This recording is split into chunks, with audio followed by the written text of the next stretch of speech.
Joining us now, former California Senator Barbara Boxer, Democratic strategist, former chief of staff for Senator John Fetterman, and founder of the Searchlight Institute, Adam Jenselson, writer at large for The Bulwark, host of The Bulwark podcast, and MSNBC political analyst Tim Miller, and New York Times chief White House correspondent and MSNBC political analyst Peter Baker. So, Peter, I was talking to Senator Kaine a little bit earlier, who is one of the Democrats that cut this deal. And I said, this seems to be tearing the party apart right now, a party that seemed to finally find some unification after last week's off-year elections. He took issue with that and said, no, everything's pretty much just fine. This is just an argument that will get passed. But this does seem like a pretty big deal, and it's opening up the door to more calls, renewed calls for Chuck Schumer to step down. Yeah, the timing of it obviously is rather striking, right? As you rightly said, they had until 24 hours ago felt like they were winning this thing. They had gotten the election results were overwhelming in their favor. Even Trump was blaming the shutdown on Republicans, saying that's the reason why they lost the election. He was undercutting his own Senate Republican caucus by saying they need to get rid of the filibuster, which they weren't willing to do. So instead of the story now being Republicans in disarray, it's Democrats in disarray, an old favorite, but one that seems to be appropriate at this time. And it does seem to have kind of halted the momentum that they had for, 5 whole days since the off-year elections. Senator Boxer, why? What do you think of this? Is this a good idea or a bad idea? Well, if you know the Senate, you can't be that shocked. I mean, I spent 24 years there, and we always had people who were not joined at the hip with any party or any doctrine. And, if I had been there just for honesty's sake, I would have held out until I knew these subsidies would be taken care of at the minimum. But the bottom line is the Republicans, want to destroy Obamacare. So there was no way that was happening. So here's the thing. I want to make a point. You can't come out of election night that was so incredible for Democrats saying, as we all did, we are a big tent.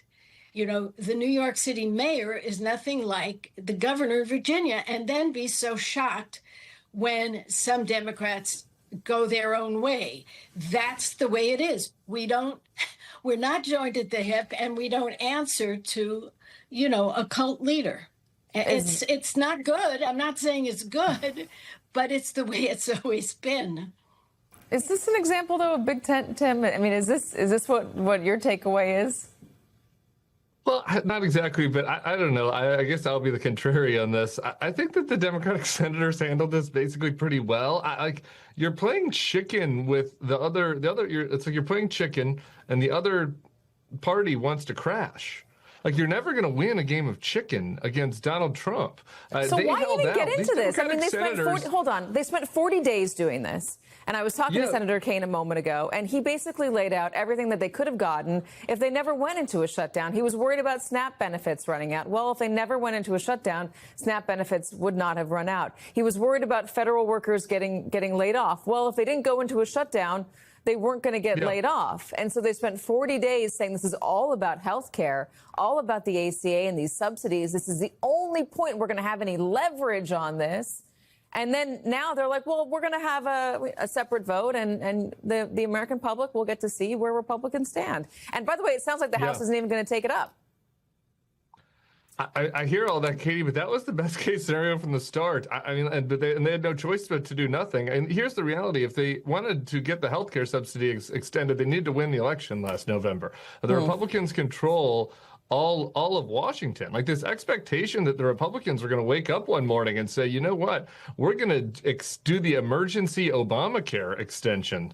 We're going to make sure that the subsidies for people that are early retirees are going to continue. It's crazy to think that the Republicans were never going to do that. And the purpose of the shutdown, to my mind, was to demonstrate to the voters as Democrats what their side was on this issue and what the Republican side was. There was not going to be a tangible policy The Republicans never even came to the table. The House hasn't been in session for a month. Donald Trump never tried to negotiate. So I hear you. I hear everybody when they're saying that they wanted more, they wanted to hold out longer. But this is the longest shutdown in history. I remember back when I was a Republican, the Democrats and people like me and the establishment of the Republican Party said the Tea Party's crazy. Like these guys at the Tea Party are extremists with the way that they are pushing these shutdowns. This Democratic Senate just held a longer shutdown than the Tea Party ever did. So, I just think that is about as much as could have been expected, given the real harm that was happening to people with the loss of benefits, loss of jobs, loss of salaries. Those people checking the bags at TSA were working for free. They spent 40 days doing it. So I guess the criticism would be, why not spend 20 days doing it? Why not spend 30 days doing it? Did it take, as I guess, Tim, you're suggesting, that much time for the American public to see where the Democrats stood and how they felt about health care and to look at it closely and see that ultimately it was the Republicans that were stonewalling this issue? I would have been fine with 30 days. That's not a very popular opinion out there. But that would have been fine with me. 30 days. I think that the point was made, I think. Adam, jump in. Yeah, I mean, I think the strategy always had an end game problem. And it's sort of what Tim is getting at here. The Republicans were never likely to give Dems their big demands. I think if Democrats were going to cut this kind of a deal, it probably would have been a better idea to have done it a week ago before the elections, gave everybody a renewed sense of momentum, before Trump started lobbying Republicans to get rid of the filibuster. And people like me were like, this is interesting. Let's see where this goes. But, I do think that there is an argument for claiming a win here. Democrats were able to drive a conversation about health care and make that a central focus, which is something they've been struggling to do for a long time. And look, if you want to be really cynical about this from a political perspective, by not extending the ACA subsidies, Republicans have set themselves up for a year next year that is going to be entirely focused on health care. And people's premiums are going to go up. Republicans are highly unlikely to extend these subsidies, which is part of why Democrats were demanding that they do it. But that's going to be all on Republicans. It's going to be similar to 2017 when they made it all about repealing the ACA. Republicans have put themselves in a position where all of next year, going into the midterms, is going to be focused on people's premiums going up at the hands of Republicans in control of Congress. I just wonder, Peter, in following Donald Trump for as long as we both have now, if he might have ended up folding on the issue of the ACA, if he might have ended up sounding a little bit more like Marjorie Taylor Greene, saying, of course, people need this, and pressuring Republicans if the Democrats had continued to hold off. I know he was going on about the filibuster, but I guess I just wouldn't have been surprised if he ultimately came out and started sounding like he was siding on ACA extensions. Yeah, I take Tim's point about not playing chicken with Donald Trump, but at the same time, I think you're right. I don't think he's ideologically wedded toward this position, and he's not very ideologically wedded toward a lot of things. He's willing to suddenly pivot and switch gears on a dime and try to pretend that it's consistent. So it's not out of the realm of possibility that he might have, in fact, given something on this. In fact, he was sort of nudging his way there on a couple of occasions, even in the last 2 days. He said, well, let's just give the billions of dollars that go to these subsidies to the people instead of to the insurance companies. And then the people can buy their health care, which, of course, I'm not sure where they'd buy the health care from, except from the insurance companies. I'm not quite sure what he was getting at there. But it did suggest a willingness or a possibility on his part of looking for some way out. So it didn't look like he was or an understanding at a basic level that health care is going to be a problem for Republicans. Yeah, and I think he understands that. But of course, he has said how many times he has said he's got a plan or even concepts of a plan. He doesn't have a plan, still doesn't have a plan. We're almost 10 years in at this point to the Trump era. We're still waiting for that plan. So I think you're right. I think he recognized this issue has not been a helpful one to him. And as you rightly point out, I think Adam pointed out, or Tim, I apologize, but I think it was in 2018, obviously, when that was made very clear to him. Yeah, listen, I think it's a complicated issue. I think Donald Trump has figured out maybe, or he will figure out it's a complicated issue. It's not so easy to solve. And there are a lot of Republicans that actually don't want to solve it because they don't want to continue to extend health care to, they just don't like the idea of socialized medicine. Senator Boxer, on the subject of the filibuster, which Adam brought up a moment ago, I think it is curious. What do you think would have happened if Donald Trump really forced that issue on Republicans? Well, I think what they would have done is not done away with it completely, but they would have said something like, in the case of a shutdown, it's done away with. But look, they don't want to do away with it because the handwriting may be on the wall. They have given us the health care issue. And if I could say, you know, we always had the immigration issue over our head because we couldn't get a bipartisan agreement on it. Now they've got this issue coming at them like another tsunami. And I do agree with those comments that were made. They are in a horrible state now, filibuster or not. They're going to be facing millions of Americans who can't afford their health care. And I have to just close with this. They're always saying, it's terrible. The insurance companies are making away like bandits. This is the first time I ever heard them take on the insurance companies. It is kind of a joke. Look at Medicare Advantage. It's all about the insurance companies taking Medicare for delivering a service. They have never, never, never gone after this. So here's the deal. Hey, if Trump wants to be smart, which he will not do, he will say to the people who go to the exchanges, guess what? Why don't you buy into Medicare? Buy into Medicare. If you want it, we have it for you. But there's no way he's going that way. He's going to give $2,000 to people who don't need it. He doesn't know. And he's going to do it with tariffs. And that's not going to be happening because the court, I think, is going to say you got to return the tariff money. So he's in a world of hurt, even though it looks like we're in a world of hurt. Yes, today is not a good day because we weren't united. But at the end of the day, we have the issues. The government is open, so we can't face some tragedy that was like on the brink of happening in the air or wherever. The battle to salvage whatever it is that remains of the rule of law in America, it just may go down as one of those shots heard around the world. And the news wasn't extraordinary because of what he was doing in retiring. It is how he did it. After 40 years on the bench, a federal judge appointed by Ronald Reagan with decades of experience overseeing criminal cases of mobsters and lawmakers alike is retiring from the bench so that he can sound the alarm and take a stand against Donald Trump's assault on the rule of law in America. Former federal judge Mark L. Wolf writes this in The Atlantic over the weekend, quote, I no longer can bear to be restrained by what judges can say publicly or do outside the courtroom. President Donald Trump is using the law for partisan purposes, targeting his adversaries while sparing his friends and donors from investigation, prosecution, and possible punishment. This is contrary to everything that I have stood for in my more than 50 years in the Department of Justice and on the bench. The White House's assault on the rule of law is so deeply disturbing to me that I feel compelled to speak out. Silence, for me, is now intolerable. Judge Wolf's point of no return moment comes when Donald Trump's efforts and campaign to destroy the rule of law is coming at us fast and furiously with disturbing new developments every single day. Today, there's brand new reporting on the Trump administration testing a favorite conspiracy theory of Donald Trump's in a court of law. New York Times reporting this, quote, far-right influencers have been hinting in recent weeks that they have finally found a venue in Miami and a federal prosecutor in Jason A. Redding Quinones to pursue long-promised charges of a quote-unquote grand conspiracy against Donald Trump's adversaries.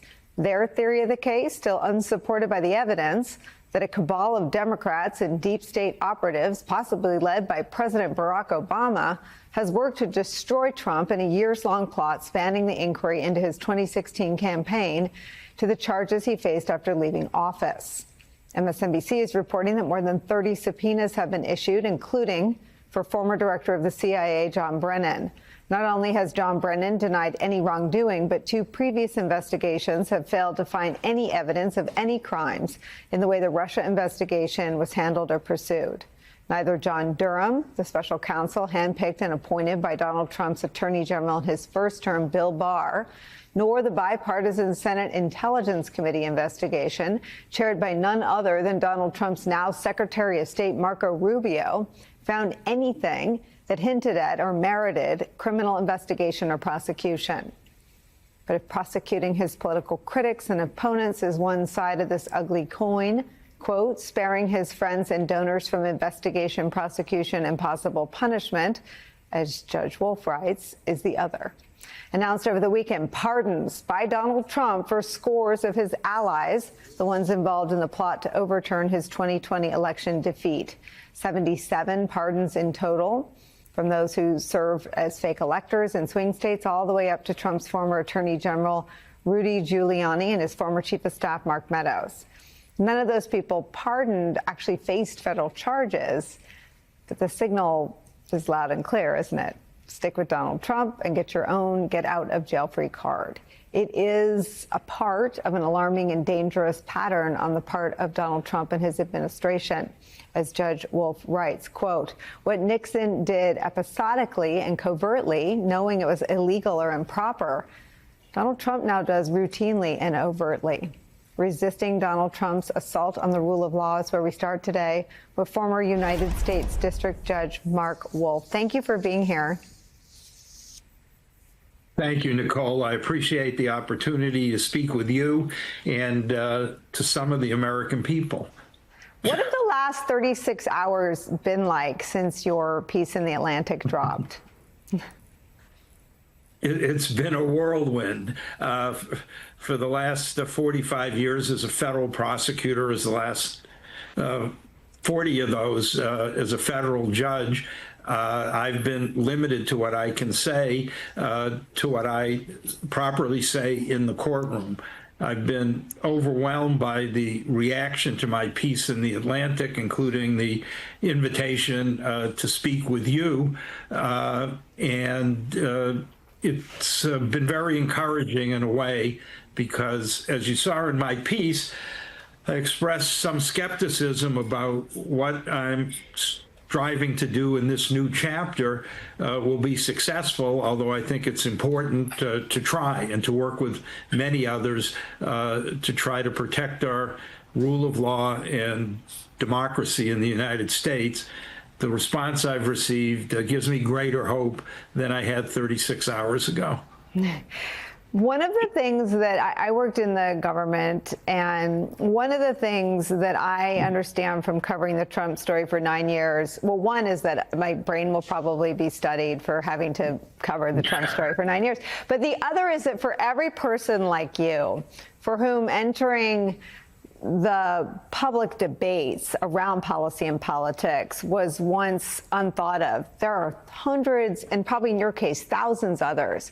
Can you just tell me what the judiciary as a body, as an institution, experiences when there are threats and menacing tweets and posts coming at them, to say nothing of the actual intimation of violence, pizzas sent in the name of Judge Esther Salas's murdered son, Daniel? I mean, the climate is almost impossible to adequately cover, but what has it been like these last 9 months for judges? The experience of being threatened is deeply disturbing. Those of us who become federal judges to varying degrees, and maybe me because I came from being a federal prosecutor to a higher degree, understand that it comes with the territory. And while it's very disturbing to us, it's particularly disturbing to members of our family who didn't sign up for this. I've been threatened in the past by people who are crazy, and also by others who I believe were in positions of official responsibility.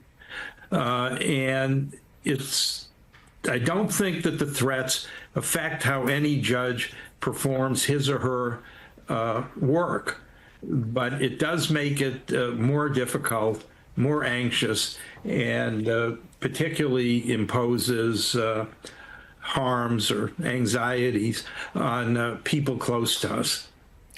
What is your message to the American people about the importance of the judiciary when you see the Congress? And let's leave aside their policy preferences, but their abdication of the functions of Congress, whether it's making declarations of war or making decisions about tariffs. What burden does that place on the judiciary? I think it imposes an even higher responsibility on the judiciary to properly perform its functions. As you know, Nicole, our Constitution is based on Lord Acton's axiom, power corrupts and absolute power corrupts absolutely. And therefore, we have a system that divides power and creates checks and balances. Under the Constitution, under the Declaration of Independence and Constitution, all power is in the people of the United States. Some of that power is delegated to elected officials, and it's the role of the courts to hold those officials to the limits of their power. It's also a shared responsibility with the Congress. And while I'm not a political I think that there's fair criticism that Congress has not served as intended as an effective check or balance for the executive, but has been abdicating some of its responsibilities. And that makes the proper functioning of the courts even more important now than it always is. Begin with the ongoing rejection of Donald Trump's agenda. We saw that in the aggregate in Tuesday's election sweep. We also have anecdotal evidence coming in over the weekend. It is the kind that Donald Trump specifically despises. Public televised boos. You can hear him at the NFL game this weekend. Please raise your right hands. And on it went. It is not a sound that he likes. It's also pretty much what democracy sounds like right now. I mentioned that as just anecdotal. Just one moment in one game. It also depends on where the camera and the mics are. But here is national data that goes even beyond Tuesday that can't be minimized or ignored. The president's approval cratering to a new low. This chart shows how Trump's dropping approval has been only a negative in the first year of this term. Like any chart or any stock market indication, right, you have some gyrations. But the overall message from the far left there is when he started January 20th through last week's election defeats and on through this tough period he's had. Now, why is he doing so poorly in this net gain, net loss approval? Well, part of it has to do with his failure to control costs or deal with rising prices, the type of things he ran on just a year ago. Healthcare, groceries, everyday life. Those are the things that people clearly reacted to going into the election booth. And people waited in line in all kinds of places. People voted for liberal Democrats, Democratic Socialists, centrist Democrats. One thing they didn't do is vote for anything that smacked of the MAGA agenda. So when you take it all together, it doesn't mean that we know exactly where people will be a year from now or which brand of democratic progressivism is the most popular in every part of the country. It does mean, as the Washington Post, the kind of paper of political record, put it, that it's the affordability stupid. That, of course, is a paraphrase of James Carville, who's standing by. Trump allies are saying maybe he got the message or maybe he'll talk more about affordability, but he is still throwing lavish parties at Mar-a-Lago, another one this weekend. It's a let them eat steak or let them eat crypto moment for our unequal Great Gatsby era. It's a tone-deaf choice. It comes amid those huge Democratic wins. And so you take it all together, and as is sometimes the case in politics or life, think about where you were just 1 week ago, Monday night, election eve. If you follow news and politics, you'd probably read some of the headlines that it could be close, and there was a lot of drama in New York, and it could be kind of a close race in New Jersey, where, of course, 1 year prior, MAGA did pretty well, increasing the gains among young men and Latinos. Well, here we are, not just 1 week later, and it sounds and feels so different.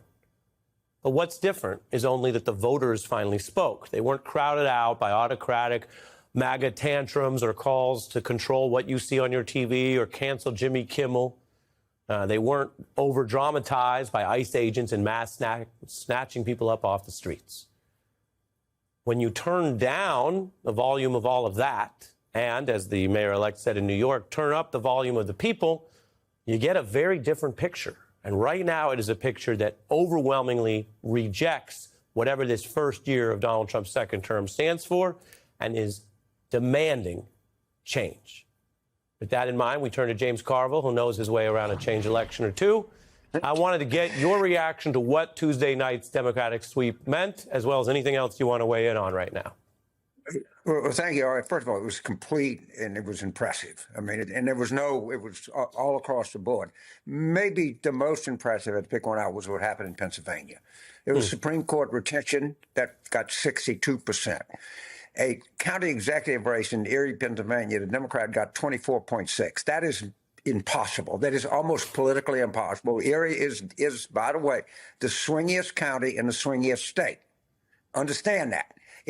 I don't think any presidential candidate has gotten above 52 in this century. That's how tight Erie is. You go all the way to the eastern part of Pennsylvania, and you see Bucks County, which is another real swing county where you see the Democrats ousted the Republican DA and a Republican sheriff by double digits. So everything was impressive. I think what Governor Shapiro and his team did in Pennsylvania probably stands out as impressive as anything I've seen in one state. But and understand this was about affordability. It was a big issue, and it was the economy stupid. But I think corruption and cruelty also had a lot to do with this. I think there was just a revulsion. Yeah. I think people saw the gratuitous cruelty separating people from children from parents, not allow priests to say mass to immigrants, just going and people experiencing the cruelty they saw on TV. And you cannot watch the corruption that's taking place. It is ongoing, as you pointed out in your opening piece, the Great Gatsby. I don't think Trump knows who the Great Gatsby is. I defend him on that. He has no idea who Scott Fitzgerald is or any of that nonsense. But it was a great win, and I think we're going to have a big win coming up in November of 2026. I do. James, you get to go first because you're older than both of us. How about that? And I'm probably older than both y'all combined. you get to tell us what the victory means. Well, look, to me, what it means is that he was one of the better messengers, more disciplined messengers I've ever seen. He just would not get out of his affordability message. And I think people were just looking for something different in New York. And I think people should give him a chance. I mean, I hope the guy succeeds. I mean, he's leading 8 million people. And he's talking about things that are relevant. I mean, some of the stuff that he wants to do is difficult, but everything is difficult. But I think he told people he saw them and he saw their problems, and they rewarded him with a victory. Adam, you know this. When you've advocated for candidates that are seen as liberal, whatever that means, a lot of times the rejoinder from D.C. Democrats is, well, they can't win. What do these races say to your argument? So the most important thing for Democrats going forward is to have a vision that actually excites people. I was there Tuesday night at his rally. It was electric, and the people weren't just there because we beat the bad guys. They were there, and they will be with him for the long haul because they were inspired by his vision. And no matter where somebody is campaigning, they should be campaigning on a vision that fights for everyday working people, has a shake-up-the-system vibe, and is willing to challenge powerful interests. And you can choose that state by state, district by district. And we've seen that in some red districts and purple districts. Yeah, and you could do that with a Sherrod Brown, right? Or you could do it with this candidate who some people argue is too polarizing for this to work anywhere else in the country. Your response? Yeah, I would say don't get distracted by the labels. I think most labels in our political system are broken, including left and right and center. We can have a whole discussion about that. But people get yet you never liked the group No Labels. If there wasn't That's a deep cut, everyone. Go on. So, Zoran, if you take away the label and even the specific policies, look at how he campaigned. Have a vision, be bold, actually inspire people, and maybe challenging corporate power means something different in Nevada or New Hampshire. But the question I would pose to any Democrat, no matter where they're running, is, are you willing to name a villain? Are you willing to tell a story? Or are you just going to have a milquetoast, boring campaign, or rely on anti-Trump backlash and hope that it lasts forever?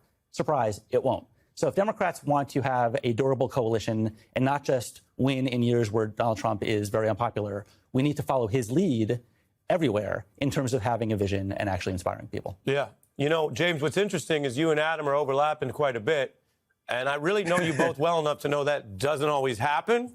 I I want to play. We had Mamdani on this program on election eve, Monday night.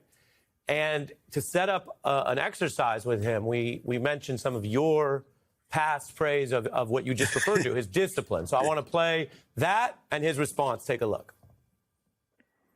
James Carville was here. He said Zohran Mamdani is more on message than any candidate he's ever worked with. And he said, hands down, that's a positive trait. Very kind of him. So here's the test. Oh, God.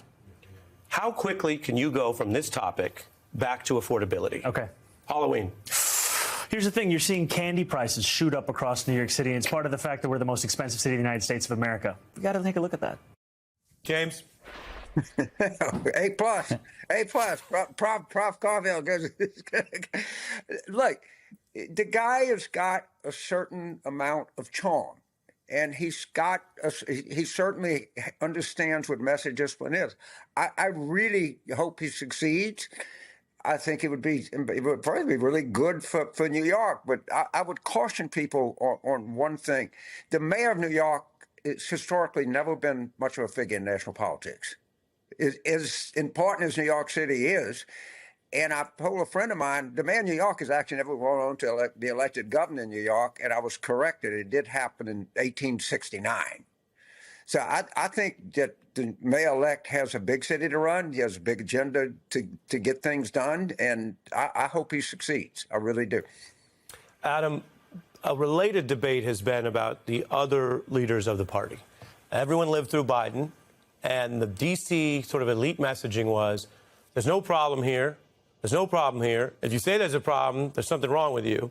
And then late, when it was kind of late to fix said problem, was, well, we got to get rid of him today.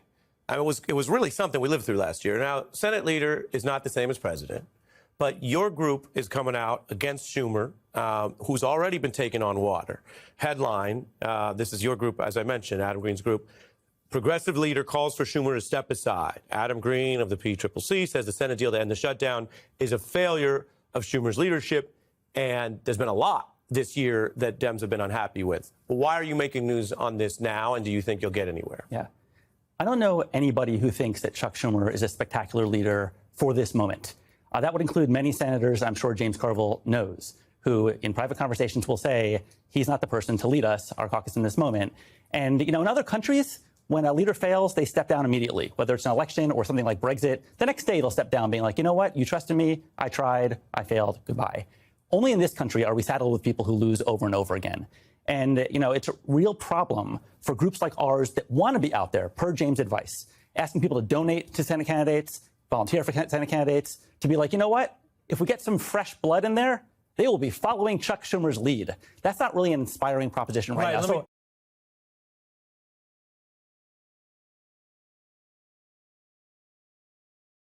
We are fighting to restore the destroyed health care benefits of the American people, both under the ACA tax benefits, so people's monthly health insurance premiums are not completely skyscraper out of control. We've said we want to restore Medicaid. We said we want to save the SNAP program and the food benefits and the nutrition of the people. And we want to reopen the government and make sure that all federal workers get paid pursuant to federal law and pursuant to their contracts. So we're going to continue to fight for every single one of those things, and we're going to remain in solidarity, and we're not going to allow one group to be pitted against another group.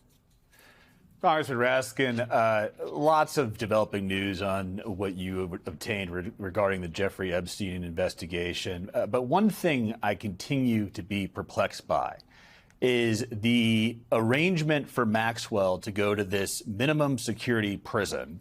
And the government, they call it a camp. It's a camp, Club Fed, we'll call it, where the government has not stated at all why she was allowed to do that, which is rather uncommon, that someone was, after having a meeting with one of the president's private attorneys at one point, suddenly got to go from a more intensive security prison to a very lax one, and the government has no comment, which really, there's not a lot of precedent for that for someone as high a profile as Maxwell. What is going on there?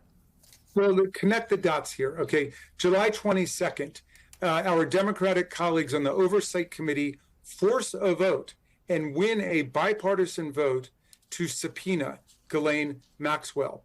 The very next day, July 23rd, the subpoena is issued to Ghislaine Maxwell that she must come and testify before the Oversight Committee. The very next day, July 24th, Todd Blanche, who was Donald Trump's personal lawyer, and in some sense never stopped being his personal lawyer, but now he's the number 2 over at the Department of Justice, Deputy Attorney General, goes to see Ghislaine Maxwell. Now, when she's holding this subpoena to go in the Oversight Committee, spends 2 days with her. Is he trying to find out the names of other men and other individuals who were involved in this $1.5 billion international child sex trafficking conspiracy? Is he trying to find out what else she knows as he launches a conspiracy? No, on the contrary, Trump's Department of Justice has killed the investigation. They did that in the very first days of the new administration. They collected all the materials from the actual federal prosecutors and they terminated the investigation. Okay, so the investigation's over now, but he spends 2 days talking to her and pronounces himself satisfied with her answers. Some of the things she said was that she never had seen underage girls or women with Jeffrey Epstein. She had never seen Donald Trump do anything untoward, never saw him with any underage girls, and so on. So in other words, she said precisely what he wanted her to say. He pronounced himself satisfied with obviously this personal errand he was sent on. And then what do you know? She jumps over 6 or 7 months of waiting that people normally have to do to prove that they deserve a transfer to a lesser security prison. She's transferred immediately over to this camp in Texas. And this is one that has never even accepted a sex offender before, because a sex offense is considered a violent offense and violent offenders aren't allowed there. So it caused all kinds of alarm and upset among the inmate population. And now what we've just learned is that she has been receiving basically club fed or Trump hotel style treatment, concierge style treatment. She's had meals delivered to her cell, basically room service in prison. She gets to use the exercise facilities whenever she wants. She's got special arrangements where she's working with the warden to send materials to her defense team, getting them not having to use the mails that all the other inmates use, but rather working right through the warden to send her legal materials out and get her legal materials back, editing documents, and so on. It's an extraordinary situation. So obviously they consider themselves very contented and pleased with whatever she's going to say. And meantime, the Oversight Committee plans to have her in as soon as the shutdown is over. At least that's what my colleagues on the Oversight Committee have told me. They were promised that would happen because the subpoena was delivered and she's supposed to go in. Meantime, we've also learned that she's in the process of seeking a commutation from President Trump, who sometimes seems to know exactly who she is and other times seems not to know who she is. But we've got lots of photographic evidence of the two of them in very close contact, and obviously he's extremely attuned to the details of her case, and he's also demonstrated he's perfectly willing to trade both commutations, pardons, clemency, favorable treatment in prison for political cooperation with his personal goals. So, Congressman, I just want to connect a few dots here. I'm not sure if you were able to listen to the sound of Speaker Johnson urging his members to hurry on back, because there's a lot of work that now has to happen after 50 some odd days of no work on the part of his caucus. He says that he is going to swear in Grijalva, that is one of the first things they're going to do when they're back. Do you get a sense that they are calculating how to slow walk this thing now that they know that you do, in fact, have the 218 signatures you will need on this discharge petition? Well, she does provide Ms. Grijalva, our highly acclaimed and highly expected new colleague, will provide the 218 signature on the discharge petition that will put the legislation demanding the complete Epstein file on the floor of the House. Now, they've obviously had a lot of time to do whatever they want to do to that file, to scrub that file. Remember that they had FBI agents working around the clock to go and search for Donald Trump's name, his image in videos, photographic, the evidence in emails, texts, you name it. And I take it that the plan is here, and I'm just trying to put the different clues together to bring Ghislaine Maxwell in, where she will pronounce Donald Trump and perhaps Jeffrey Epstein completely innocent of everything. I mean, this is a woman who refused to testify at her own trial, and yet was unanimously convicted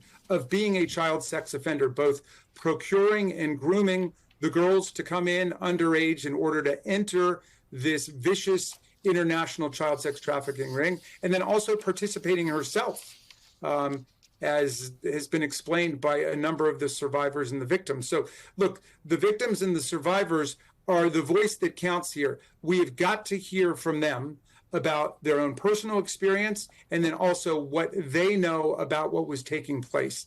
I mean, this is a scandal that has brought down British royalty, Prince Andrew. The monarchy has shaken over it. The question is, can American democracy respond effectively to this massive exploitation ring against young women and girls? I feel the need to speak up for Michael Steele. If he were here, he would say, yeah, this is why you got to free the Epstein 218. Apparently that is coming closer. What the hell is in the Epstein files? Because there's a lot that it seems like this White House, great lengths they have gone through to, I think two things can be true at the same time. They are actively executing on other parts of their, what I would call a very nefarious agenda, trying to socialize us and condition us to be okay with the military and masked armed individuals in the streets of our country, what he is doing with the tariffs. But all of this, why haven't they released the Epstein files? I was struck by this NBC News reporting that Ghislaine Maxwell wrote in an email to her attorney, which was reviewed by NBC News, that I am struggling to keep it all together as it is big and there are many attachments. The subject line of this email that she was writing reads, commutation application. According to the whistleblower that came to you, the identity has not been revealed. She's receiving concierge-style treatment, and the whistleblower also claimed that a top official at the prison camp complained he is sick of having to be Maxwell's, a word I will not use on television because this is a family show. What the heck is in the Epstein files, Congressman? Well, it's basically speculation at this point. I mean, obviously, it has brought down a number of people, including Prince Andrew, because the details have come out in various ways around it. But we're talking about years of documentary, investigative, and prosecutorial investigation and assemblage of these materials. And look, Kash Patel was demanding that they be released. He repeatedly said, this is up to the Attorney General of the United States. It's up to the FBI director. The FBI director can just release it. Pam Bondi was demanding the release. Donald Trump was demanding the release. Now we've got a massive bipartisan majority in America that says, no, we don't want to participate in a cover-up of this terrible exploitation ring that was run by Jeffrey Epstein. And the cover-up began back in Florida, where Alex Acosta, who later became the labor secretary for Donald Trump, gave him the sweetest of sweetheart deals of all time. They had a 60-count federal indictment ready to go on everything from the money laundering part of this, to the sex trafficking part of this, to the rape and statutory rape, all of it built in there, and they traded it away for one count in state court. So, Jeffrey Epstein spent several months free from 8 a.m. to 8 p.m., and then his personal chauffeur would drive him over to, his own little deluxe setup that he had in jail. I mean, this is a double system of justice that they've got here. And, I'm sure people at Mar-a-Lago, at the Great Gatsby parties, think this is just great. But the rest of America is absolutely horrified and astonished that this is the way that justice works in America. And that's why, again, the voices of the victims here and their families are so central, because there was massive harm and injury done to these girls and to these to the young women who got pulled into it and who were exploited and violated and raped and taken advantage of in every conceivable way. And we want the truth to come out, and we want to make sure that these kinds of activities are not still going on right now. And I thought that we had bipartisan consensus on this. I think that we've got a bipartisan majority still in the House of Representatives demanding that everything be released. But this is really an emergency from the standpoint of justice in America.